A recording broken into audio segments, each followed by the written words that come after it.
I always thought my family would be my biggest support. I was wrong. The day started like any other. I woke up early, made my coffee, and looked out the window at my house. It wasn't just a house to me. It was my biggest achievement. I had spent years fixing it up, choosing every color, every detail, making it my own. It was more than walls and floors. It was proof that I could stand on my own. And now, it felt like someone was trying to take it away from me. It started with a phone call from my brother Jared. His voice was casual, but I could feel something was off. "Hey Paige, are you free tonight? Mom and Dad want to have dinner. Just family." I hesitated.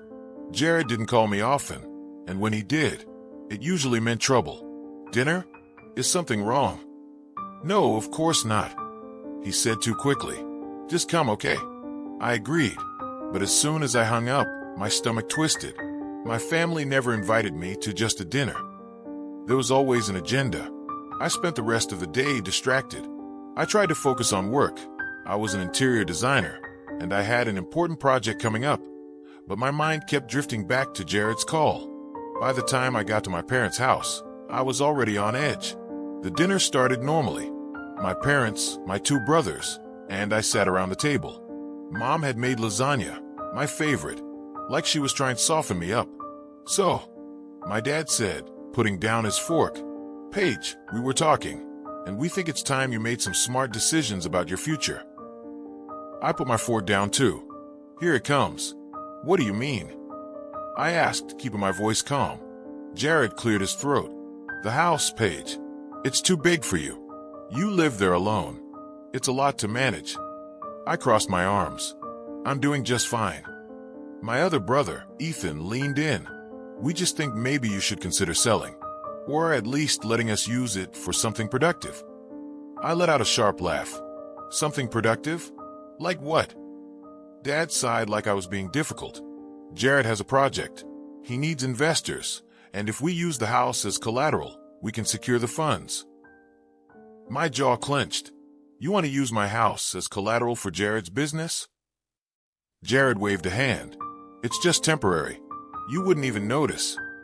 I felt heat rise in my chest. "So, you want me to risk everything I've built for something I didn't even agree to?" Mom placed a hand on mine. "Sweetheart, we're just looking out for you. This would help the whole family." I pulled my hand away. "No. My answer is no." Silence filled the room. Then Jared scoffed. "You're being selfish." I shook my head. "I work for that house. I saved every penny. I designed every inch. You don't get to take it from me just because you decided I don't deserve it." Ethan rolled his eyes. "No one said you don't deserve it, but you're being emotional. We're trying to make a smart financial decision." I stood up, my chair scraping against the floor. "For who?" "You. Because it's not smart for me." Jared crossed his arms. "Fine. Do what you want. But don't come crying to us when you realize you made a mistake." I picked up my bag, my hands shaking with anger. "I won't." I left without looking back. But as I got into my car, I had a sinking feeling. This wasn't over. The drive home was a blur. My hands gripped the steering wheel tighter than necessary, my knuckles turning white. My family had always been controlling, but this was different. They weren't just trying to tell me what to do. They were trying to take something from me. When I pulled into my driveway, I sat in my car for a long time, staring at the house. My house, the one thing that was truly mine. I had poured my heart into every inch of it, turning it from an old, forgotten structure into a place that felt like home. And now they wanted to use it like some bargaining chip in Jared's business plans? I took a deep breath and finally stepped out of the car. The night air was cool, but I still felt overheated, my pulse racing from the argument. I unlocked the front door and stepped inside, letting out a shaky breath. The house was quiet, comforting. I walked through the living room, running my fingers over the wooden table I had refinished myself. Every piece of furniture, every color on the walls, every little touch. I had chosen it all. My family didn't understand that. They didn't care. My phone buzzed in my pocket. I pulled it out and sighed. A message from my mother. "Mom, sweetheart, I really think you should reconsider. We're only trying to help." I locked my phone without replying. I walked into my home office, still restless. My laptop sat open on the desk, and without thinking, I sat down and started scrolling through old emails. Anything to distract myself. But then something caught my eye. An email from a lawyer. Not my lawyer. I clicked on it, my heart dropping as I read the subject line. Regarding property ownership and potential transfer. My breath hitched. The email was addressed to Jared and my father. I read through it quickly, my pulse hammering.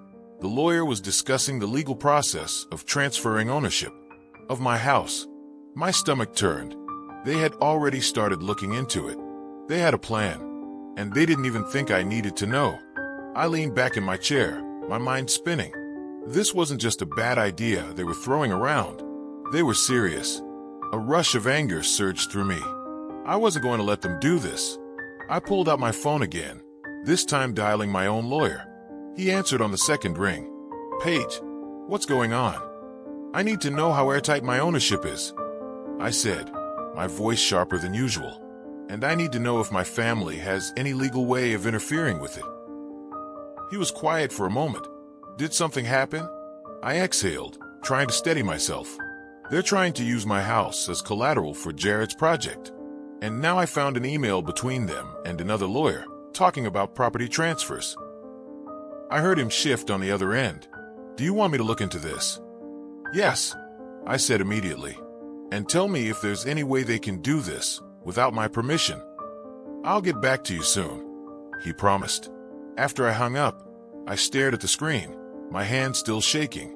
They weren't just pushing me. They were going behind my back. I closed my laptop and leaned forward, pressing my forehead against my hands. I had spent so many years trying to prove to my family that I was independent, that I was capable. And still, they treated me like I didn't know what I was doing. A sharp knock on the door made me jolt. My heart pounded as I stood up and walked cautiously toward the door. I peeked through the peephole and groaned. Jared. I opened the door just enough to glare at him. What do you want? He smirked, leaning against the frame like he owned the place. You left dinner pretty fast. I thought we should talk. There's nothing to talk about, I snapped. I'm not giving you my house. End of story. He raised an eyebrow. That's funny, because I heard you've been looking into legal options. Kinda dramatic, don't you think? I froze. How did he know that? Checking up on me already? I asked, keeping my voice steady. He shrugged. I like to be informed. I clenched my jaw. Then you should already know that you're not getting what you want. He sighed, like I was being difficult on purpose. Paige, come on. This doesn't have to be a fight. I laughed dryly. You're trying to take my house away, Jared. How is that not a fight? He tilted his head. It's just business. No, I shot back. It's my life. His expression darkened. You're making a mistake. No, you are, I said. If you think I'm just going to roll over and let you do this, you clearly don't know me at all. He exhaled, shaking his head. Fine, have it your way. But don't say I didn't warn you. With that, he turned and walked away, disappearing into the night. I closed the door and locked it, my heart racing. This wasn't just a disagreement anymore. This was war. The next morning, I woke up with a headache pounding behind my eyes. I barely got any sleep. Every time I closed my eyes, I kept replaying Jared's smug expression, his warning. I dragged myself out of bed and went straight to the kitchen, making coffee on autopilot. I had a long day ahead, but I couldn't focus on anything except the growing anxiety in my chest. I needed answers. I needed to know exactly how much control I had over my own life before my family tried to rip it away. As I sipped my coffee, my phone buzzed. My lawyer. I answered immediately. Tell me something good. There was a short pause before he sighed. I went through everything last night, Paige. The house is legally yours. That's not in question. But there's a loophole. My stomach dropped. What kind of loophole? Your family can't force you to sell, but if they prove financial instability or convince the right people that a transfer is in your best interest, they might have grounds to pressure a deal. Pressure a deal, meaning they couldn't legally take it, but they could make my life miserable until I caved. I gripped my coffee mug tightly. And how likely is that to happen? He hesitated. Given your family's influence, it's a real possibility, but I can fight it if it comes to that. I let out a slow breath, trying to calm myself. All right, thanks for checking. Paige, he said gently, be careful. Your family plays dirty. I hung up and stared at the counter, my mind racing. I knew my family was manipulative, but this was a new level. A sharp knock at the door made me jump. I set down my coffee and walked over, already bracing myself. Jared again? My mother? I opened the door and blinked. It was Emily. Her arms were crossed, her expression unreadable. Can we talk? I stepped aside, letting her in. We hadn't spoken much since the dinner disaster, but I knew she was stuck in the middle. She walked past me, her heels clicking against the floor, and turned to face me. Jared told me what happened last night. I scoffed, shutting the door. Oh, I'm sure he gave you a very unbiased version of events. She sighed. Paige, he's not wrong about everything. I crossed my arms. Are you seriously taking his side? She shook her head. I'm not taking sides, but I need you to think logically about this. The project could be good for everyone. Everyone except me. I shot back. Why does it always have to be me who sacrifices something? She hesitated. Because you're the only one who can. I stared at her, my pulse quickening. Do you even hear yourself? Do you know how messed up that sounds?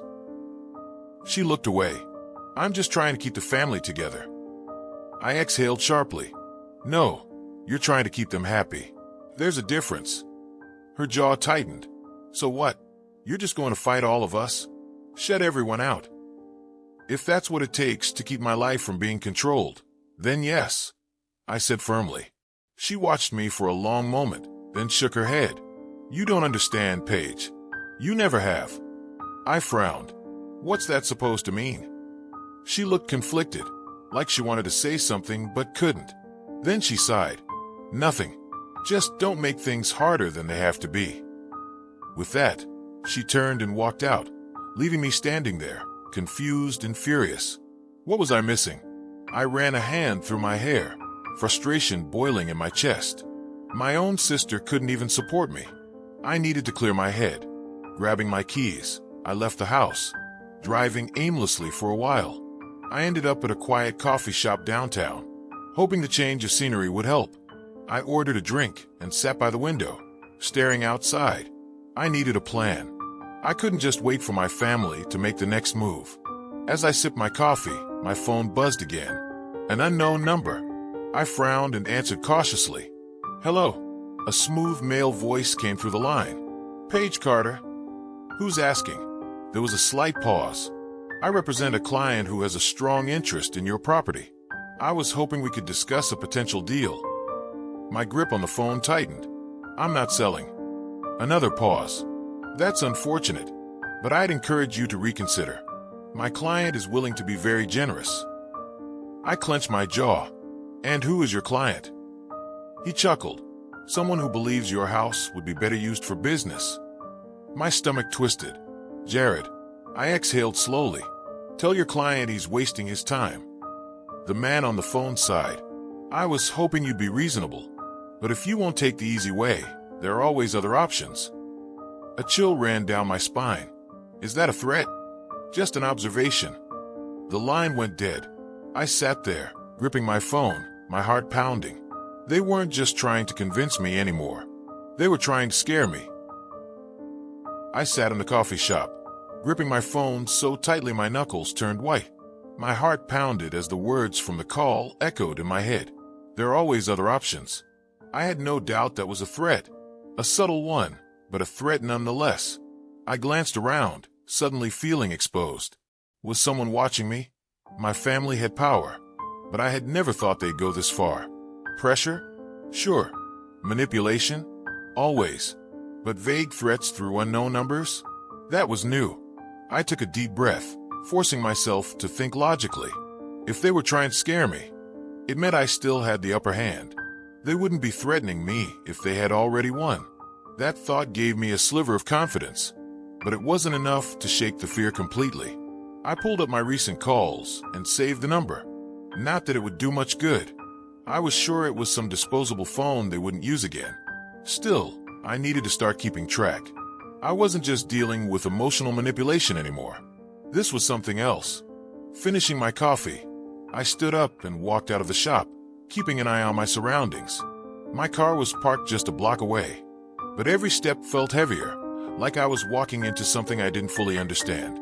As soon as I got into my car, I locked the doors and pulled out my phone again. My lawyer needed to know about this. The call rang twice before he picked up. "Paige, I just got a call from some unknown number," I said, cutting straight to the point. They tried to convince me to sell, and when I refused, they basically hinted that there were other options. Silence. Then a sharp inhale. "That's bad." "No kidding," I muttered. "What can I do?" "First, do not engage with them again. If they call back, don't answer. If they leave a message, save it. And if anything feels off, anything at all, you call me immediately." I swallowed. "You think they'll actually do something?" "I think they want you to believe they will," he said carefully. "And that's dangerous enough." I exhaled slowly, trying to push down the nerves crawling up my spine. "Okay, I'll be careful." "Good. And Paige, yeah, if you need to leave town for a bit, consider it." I almost laughed. "I'm not running. This is my house. My life. I'm not letting them bully me out of it." There was another pause before he said, "Just keep your guard up." I hung up, gripping the steering wheel. Leaving town? That wasn't an option. But I needed to be smarter. If they were going to play dirty, I had to be ready. I drove back home, checking my mirrors more than usual. My paranoia was growing, but could anyone blame me? My family had resources, and I had no doubt they were pulling strings behind the scenes. As soon as I stepped inside, I locked the door behind me and checked the windows. Everything was in place. Still, I couldn't shake the feeling that something had shifted. My phone buzzed again. This time it was a text. "You're making this harder than it needs to be." No name. No number I recognized. A chill ran down my spine. I stared at the message, my pulse racing. My fingers hovered over the keyboard. I wanted to respond, to tell them to go to hell. But that's what they wanted, wasn't it? A reaction. Instead, I deleted the text and blocked the number. Let them play their games. I wasn't going anywhere. But as I set my phone down, I couldn't shake the feeling that things were only going to get worse. The next morning, I woke up to another message. "Last chance, Paige." My stomach twisted as I stared at the words glowing on my screen. No number, no details, just a simple 3-word warning. I sat up in bed, rubbing my temples. This was getting worse. It wasn't just manipulation anymore, it was harassment. I had no doubt my family was behind it, but the mystery of who exactly was sending these messages made my skin crawl. I blocked the number again, but I knew it wouldn't stop. They would find another way. I got out of bed and went through my morning routine, trying to shake the uneasy feeling creeping up my spine. I wasn't going to let them get to me. If they thought a few vague threats would scare me into giving up, they didn't know me as well as they thought. By the time I walked into the office, my mind was set. I wasn't backing down. Mark was already there, sipping his usual oversized coffee and scrolling through his phone. He looked up as I walked in, his brows furrowing immediately. "You okay? You look..." He paused, studying me. "Like you've been thinking too much." I forced a smirk. "Thinking isn't illegal yet, is it?" He raised an eyebrow. "Depends on what you're thinking about." I sighed, dropping my bag on my desk. "Just family drama. You know how it is." Mark tilted his head. "Is this about the house?" I nodded. "You want to talk about it?" I hesitated. Mark wasn't just my co-worker. He was one of the few people I actually trusted. But dragging him into my mess felt selfish. Before I could answer, my phone buzzed again. Another unknown number. Mark noticed my hesitation. "Is that them?" I exhaled sharply, flipping my phone over so I wouldn't have to see the screen. "Probably." He frowned. "Paige, this isn't normal." "I know," I admitted. "But what can I do? It's not like I can go to the cops and say, 'Hey, my rich, powerful family is sending me creepy messages because I won't sell my house.'" Mark set his coffee down, his expression serious. Actually, you can go to the cops. Harassment is harassment, no matter who's doing it. I chewed the inside of my cheek. You really think they'd take me seriously? Mark didn't answer right away. Instead, he leaned back in his chair, his fingers tapping against the desk. Maybe not, but it would put it on record. If things escalate, at least there's a paper trail. The thought sent a chill through me. If things escalate, I grabbed my phone and checked the message. You won't like what happens next. A lump formed in my throat. Mark must have seen my face because he stood up immediately. Paige. I swallowed hard, turning the phone so he could see. His jaw tightened as he read the message. That's not just some passive-aggressive crap. That's a real threat. I nodded slowly. Yeah, I know. He crossed his arms. So what's the plan? I let out a shaky breath. I don't know. Mark ran a hand through his hair. Okay, first, you're not dealing with this alone. You need to tell someone. If not the cops, then at least someone who can help. My lawyer knows, I said, but he told me to keep my guard up and not engage. Mark let out a humorless laugh. That's lawyer talk for this is bad, but I don't want to panic you. I sank into my chair, feeling the weight of the situation pressing down on me. I just don't get it. They have everything. Money, connections, power. Why is this so important to them? Mark sat on the edge of my desk. Because it's not about the house. It's about control. They don't like that you're standing up to them. That's why they're pushing harder. I rubbed my temples. So what do I do? Give it. Mark's expression darkened. No, you fight back, but you do it smart. I looked up at him, searching his face. And how do I do that? He leaned forward. You start by making noise. You said your family doesn't like bad press, right? I nodded slowly. Then maybe it's time to remind them that they're not untouchable. A flicker of hope sparked in my chest. It was risky, but maybe, just maybe, it was exactly what I needed to do. I spent the rest of the day replaying Mark's words in my head. Make noise. Remind them they're not untouchable. It made sense. My family had spent years curating their perfect image. The last thing they wanted was a scandal. But going public wasn't a small move. Once I did it, there was no turning back. I left the office feeling heavier than when I arrived. As I walked to my car, my phone buzzed again. Another unknown number. My fingers hovered over the screen, but I didn't open the message. I already knew it wouldn't be anything good. Instead of going home, I drove straight to a bar a few blocks away. It was dimly lit, half empty, and just loud enough to drown out my thoughts. I slid onto a stool and ordered a whiskey, letting the burn in my throat ground me for a moment. I felt someone slide onto the stool beside me. At first, I didn't look, but then a familiar voice spoke. Didn't take you for a whiskey, girl. I turned to see Mark watching me, his head tilted slightly. I sighed. Are you following me? Maybe. He smirked. Or maybe I just knew you wouldn't go home. I let out a dry laugh. What gave it away? He shrugged. You look like someone who needed a drink. I took another sip. So what, you're here to babysit me? Mark shook his head. Nope. Just here to remind you that you don't have to figure this out alone. I stared down at my glass, running my finger along the rim. You really think going public is the right move? He nodded. I do. But I also think you have to be careful. Your family plays dirty. You need to be ready for that. I exhaled slowly. How do I even start? Mark pulled out his phone and scrolled for a second before turning the screen toward me. Ever heard of Vanessa Carter? I frowned. The name sounded familiar, but I couldn't place it. Should I have? She's an investigative journalist. Specializes in exposing powerful people who think they can get away with anything. I glanced at the screen. Vanessa's bio was filled with big-name scandals, corrupt CEOs, politicians brought down by her reports. I swallowed. You think she'd care about my story? Mark smirked. I think she'd love it. The thought sent a thrill of both excitement and fear through me. If someone like her got involved, my family wouldn't be able to sweep this under the rug. I hesitated. But what if they retaliate? What if they come after me harder? Mark's face turned serious. Then we make sure they don't get the chance. If you go to Vanessa, you don't just give her the story. You give her everything. Every message, every legal document, every shady move they've made. The more you expose, the less power they have over you. I gripped my glass tightly. It was a gamble, but maybe it was the only way to end this for good. Mark watched me closely. Paige, you don't have to decide tonight.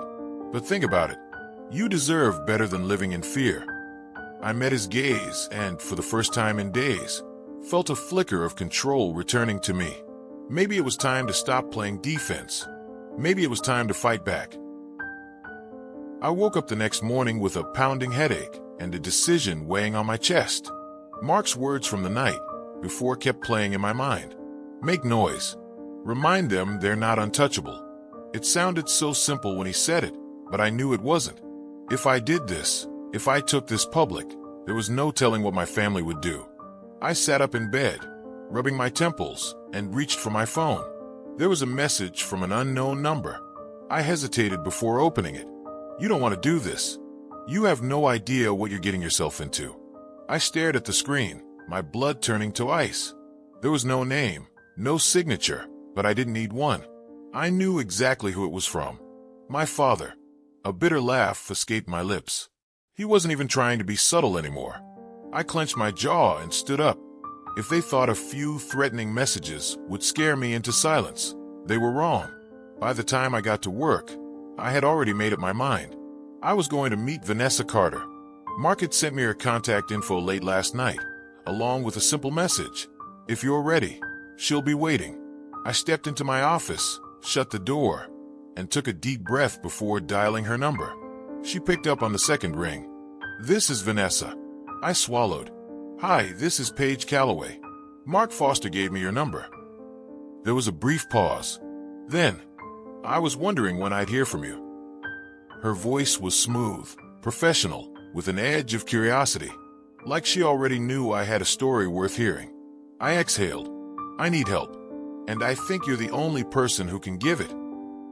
I like the sound of that, she said. Meet me at Eastwood Cafe in an hour. I barely had time to process before she hung up. I spent the next 30 minutes gathering everything I could, emails, text messages, financial documents. Proof that my father and his associates weren't just powerful businessmen, but criminals who thought they were above consequences. By the time I reached the cafe, my hands were shaking. Vanessa was already there, sitting at a corner table with a black coffee in front of her. She looked exactly like her press photos, sharp eyes, sleek bob, a woman who didn't waste time. She looked up as I approached. Paige Calloway, I've heard a lot about you. I sat down across from her, my heart hammering. I wish I could say the same. She smirked. That's how I like it. She leaned in slightly. So tell me, why does the golden daughter of the Calloway family suddenly want to take them down? I hesitated, then opened my bag and placed a thick folder on the table, because I finally realized what they are. She glanced at the folder, but didn't reach for it yet. And what are they? I swallowed hard. Monsters. Something in her expression shifted. She reached for the folder, flipping it open, her eyes scanning the pages. Her face remained unreadable, but I saw the way her fingers tightened around the papers. After a long silence, she closed the folder and looked at me. This is big. I know. She studied me carefully. If we do this, your life will never be the same. You understand that, right? I nodded. It's already not the same. A slow smile spread across her lips. Then let's burn them to the ground. I followed Vanessa out of the cafe, my heart still racing from everything we had just discussed. She walked with purpose, her heels clicking against the pavement, as if she had already mapped out exactly how this would unfold. I envied her confidence. My hands were still shaking. My stomach felt like it had been twisted into knots. But there was no turning back now. Come on, she said, unlocking her car. We need to talk somewhere private. I hesitated for only a second before getting in. The moment the door shut, she turned to me, her expression serious. Listen to me, Paige. This isn't just about getting the truth out. You're going up against some of the most powerful people in the city. They will fight back. Hard. You need to be ready for that. I nodded. gripping my bag tightly. I am. She studied me for a moment before starting the car. We'll see. The drive was silent. I stared out the window, my mind racing with all the possible ways this could go wrong. The threats from my father were just the beginning. If he really wanted to stop me, he would. I knew that. But the alternative, doing nothing, pretending I didn't know the things I knew, wasn't an option anymore. Vanessa pulled into a quiet parking lot behind a nondescript office building. She killed the engine and turned to me. All right, first things first. We need to go through everything you have. I need to know exactly what we're working with. I nodded and pulled out the folder from my bag, my hand still trembling slightly as I passed it to her. She flipped it open and started scanning the documents, her expression unreadable. "This is good," she murmured after a few minutes. "Really good, but it's not enough." My stomach dropped. "What do you mean?" She glanced at me. "It's enough to raise suspicion, but not enough to bring them down. Your father has covered his tracks well. If we take this to the press now, it'll be torn apart within hours. We need more." I swallowed hard. "Like what?" Vanessa leaned back, tapping her fingers against the folder. Something undeniable. A smoking gun. Emails, recordings, bank transfers. Something that can't be explained away. I clenched my jaw. "I don't know if that exists." "It does," she said simply. "You just have to find it."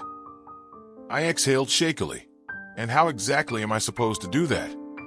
She gave me a knowing look. "You still have access to your father's accounts, don't you?" I froze. I don't know," I stammered. "I mean, I used to, but he might have revoked my access after last night." Vanessa tilted her head. "There's one way to find out." A lump formed in my throat. I knew what she was asking me to do. Go back, log in, dig deeper. But the thought of it made my skin crawl. If my father found out, "You're already in this page," Vanessa said softly. "If you want to win, you have to commit. Half measures won't save you." I took a shaky breath and nodded. We drove back to my apartment in silence. The moment I stepped inside, I felt the weight of what I was about to do settle on my shoulders. I sat down at my desk, my laptop in front of me, fingers hovering over the keyboard. I typed in the login credentials, my heart pounding so loudly I could barely hear myself think. The screen loaded. Access granted. I let out a breath I hadn't realized I was holding. He hadn't locked me out. That was either a mistake or a trap. I clicked through files, scanning through transactions, emails, anything that could be useful. Most of it was encrypted. But then, a folder, buried deep within the system, under a generic name. I clicked it open, and my blood ran cold. Documents, wire transfers, signed agreements, names I recognized, names that shouldn't be on these kinds of files, and a video file. My hands trembled as I clicked play. A grainy security feed.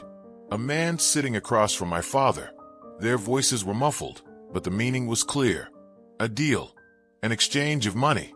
And a very clear, very unmistakable order. Make sure he doesn't talk. I don't care how you do it. I covered my mouth, while rising in my throat. I knew what this was. I knew exactly what it meant. Proof. Proof that my father had ordered someone's silence. Permanently. I turned to Vanessa, my hands shaking. "I found it," I whispered. "I found everything." Vanessa's eyes widened as she looked at the screen, taking in the documents and the video. Her fingers hovered over the keyboard, but she didn't type anything immediately. She was processing it, just like I was. This is exactly what we need," she said quietly, her voice almost reverent. "Your father is deeper in this than we thought." I swallowed hard, still in disbelief. This is insane. He ordered someone to be killed. Vanessa's eyes flickered to me, sharp and focused. "Not necessarily. It could be a figure of speech. A threat, but it's enough to make a solid case. The financial transactions, the timing, they all line up. But we don't know for sure what happened to the person involved," I muttered, my heart hammering in my chest. What if they didn't make it out?" Vanessa didn't respond immediately, her gaze fixed on the screen. I could tell she was trying to think ahead, calculate every possible angle. Finally, she spoke. "We need more," she said. "We need proof that your father knew exactly what was happening and that he ordered it. We need to get our hands on the communication between him and whoever was responsible. But this," she pointed to the screen, "this is enough to take down the whole empire." I stared at the screen again, feeling a strange mix of shock and disgust. It was one thing to suspect the worst about my father, but it was another to see it laid out so plainly. He was capable of things I couldn't even begin to comprehend. The man I had grown up with, who taught me to ride bikes, who gave me advice when I needed it, who always seemed so invincible, was capable of murder. I turned away from the screen, feeling my stomach twist. What do we do now? Vanessa didn't hesitate. Now we dig deeper. We track the money. We get into his email. We find the person who he spoke to in that video, and we figure out what happened to them. I nodded slowly, my hands now clammy. I hadn't been this close to exposing him, to unraveling everything, but now that I was, it felt like I was standing on the edge of a cliff. One wrong move, and everything would come crashing down, on me, on my family, on everyone I knew. "Okay," I said, my voice shaking a little. "Let's do it. But what if he finds out? What if he comes after me?" Vanessa stood up and paced the small room, her mind already working through the problem. "We need to be careful, and we need to be quick. But if he finds out, then you won't just be exposing him. You'll be exposing yourself." She stopped and turned to me, eyes serious. "Do you understand that?" I nodded slowly, my heart thudding in my chest. "Yes, but what else can I do? I can't live with this secret anymore." She looked at me for a long moment, as if weighing her next words. "All right then, we keep moving forward, but you have to promise me one thing. Anything. If you start feeling like you can't handle this, if you start feeling like you can't keep going, you pull out. I'm serious, Paige. I've been through this. It gets dark, and once you're in it, there's no going back." I felt a chill run through me, but I didn't hesitate. "I'm in this. I can't back out now." Vanessa gave me a small, almost approving smile. "Good. We do this together. But remember, everything you've seen so far? It's just the tip of the iceberg." I watched her closely as she sat back down at the desk, pulling up another screen. "We need to trace the money," she said, her fingers moving quickly across the keyboard. "If we can find where this came from, we can figure out who else is involved." I nodded and leaned in closer, watching her work. The numbers on the screen didn't make sense to me, but Vanessa seemed to understand them instantly. She was good at this. I could see why she was so confident in her ability to take down people like my father. "Here we go," she muttered, zooming in on one of the transactions. "This is it. This is where the money went." I stared at the screen, feeling a surge of adrenaline. There was a name there, one I didn't recognize. But it wasn't just any name. This was a name that shouldn't be anywhere near my father's business. A person with ties to people I didn't want to know. "Who is this?" I asked, pointing to the name. Vanessa's eyes narrowed. "This is bad. We need to find out everything about this person. Fast." I felt the walls closing around me. My father's empire wasn't just about power and money. It was about connections. Connections I couldn't even begin to understand. And now I was knee-deep in it. "Okay," I said, my voice tight. "What's the next step?" Vanessa closed the laptop and stood up. "We need to track down this person. We get them on record, and we use everything we find to bring him down." My heart skipped a beat. "Are we really doing this?" She met my gaze, her expression unwavering. "We are, and there's no turning back." We spent the rest of the night working together, piecing together information, tracking down leads, and slowly building a case. I couldn't shake the feeling that my father was one step ahead of me, that he knew what was coming. But as we dug deeper, I couldn't help but feel a strange sense of clarity. This was what I had to do, no matter the cost. By the time morning came, I knew there was no going back. It was the night of the family dinner. Paige could feel the cold draft from the hallway creeping into the living room. The tension in the house was unbearable. She had never imagined that the day she had spent years planning for would end in such a cold, calculating exchange of words. As she glanced around the table, her mind raced. She could hear the murmurs of her family, the quiet clinking of forks and glasses, as they pretended to engage in small talk. But all of it felt hollow. The atmosphere was thick with deceit. She had always been the one to believe in the power of family, to believe that no matter the obstacle, they would stand together.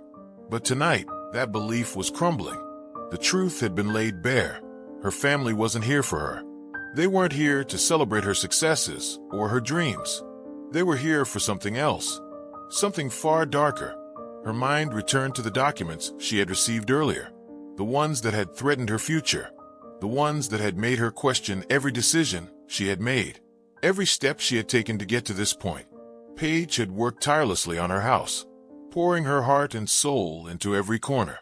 It was supposed to be her sanctuary, a place where she could build the life she had always dreamed of. But now it felt like a trap, a prison built by her own hands. Her family had always undermined her decisions, belittled her dreams. But this was different. This was betrayal. Her brother Jared was the one who had been the most vocal in his criticism of her life choices. The house she had so carefully designed and renovated, the career she had fought for. He had never understood. He had always been the golden child, the one who was destined for bigger and better things. And now, it seemed, he was going to get exactly what he wanted. Her house, her dreams. She could feel his eyes on her as he sat across the table. The smugness in his gaze was unmistakable. He had already made his plans. He didn't care about her. He cared about control. He was trying to take everything from her. It wasn't just about money. It was about power. And as the conversation at the dinner table turned to a seemingly innocent discussion about the future, Paige could feel the walls closing in on her. "Paige, you're doing well with your little project," their mother said, her voice dripping with false sincerity. "But don't you think it's time to be more practical?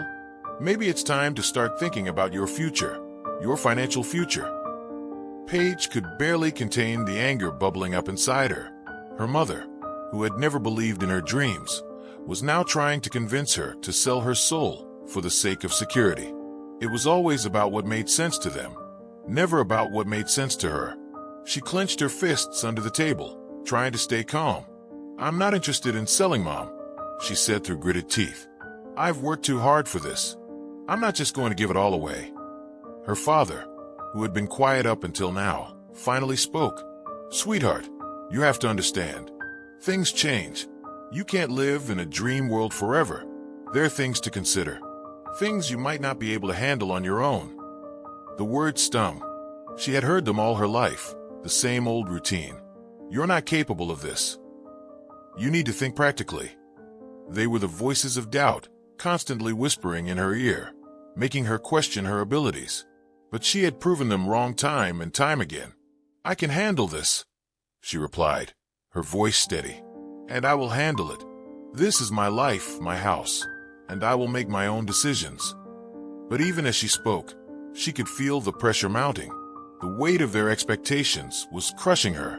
It wasn't just the house they were after. It was her independence, her sense of self-worth. They had never seen her as enough. They had never respected her choices. And now, they were trying to take everything from her. The dinner continued, but Paige couldn't focus on the conversation anymore. Her mind kept drifting back to the documents, the ones that confirmed her family's plans, the ones that made it clear they were trying to get their hands on her house, on her assets, through legal means. They were using her to secure their own futures, while pretending to be the loving family they had never truly been. She was so lost in her thoughts that she didn't notice when her mother passed her a piece of paper. "Here," her mother said sweetly. "I thought you'd like to take a look at this. It's about the house. Just some paperwork you might want to go over." Paige took the paper from her, her heart racing as she unfolded it. It was a legal document, a contract. She skimmed the words, and her stomach sank. It was a proposal from an investor, someone her family had been working with behind her back, someone who had offered a hefty sum for the house. The offer was too good to refuse, too good to turn down. It was clear they had been planning this for weeks, if not longer. Her hands shook as she read through the details, her blood running cold. They had been setting this up from the very beginning. All the concerns they had expressed about her future, about her ability to manage things on her own, were just a cover. They had been plotting her downfall, waiting for the right moment to strike. "You think I don't know what you're doing?" Paige said, her voice low but full of venom. "You think I won't fight for this? For my life?" Her mother's smile faltered, but she quickly recovered, her expression turning cold. "Paige, you don't understand. We're doing this for you. For your future." "No, you're doing this for yourselves," Paige snapped. "And I'm not going to let you." The silence in the room was deafening. Her brother, who had been so smug just moments ago, now looked uncomfortable. The mask was slipping. He was caught.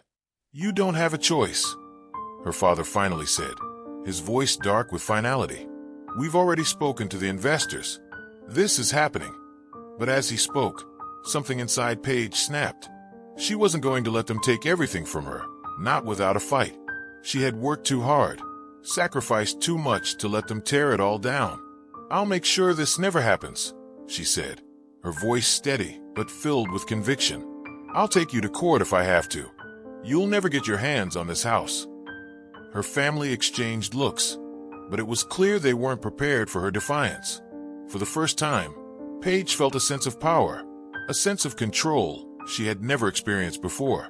She had nothing left to lose. "You may have the papers, the legal tricks, and the lawyers on your side," she continued, "but I have the truth, and that's something you'll never take from me." As the night dragged on, Paige knew that this wasn't the end. This was just the beginning of her fight, her stand for her independence, her future. She had fought for everything she had, and she wasn't about to let anyone take it away now. The war had just begun. Thank you very much for watching. Did you like this story? Like, subscribe, and write a comment about your opinion.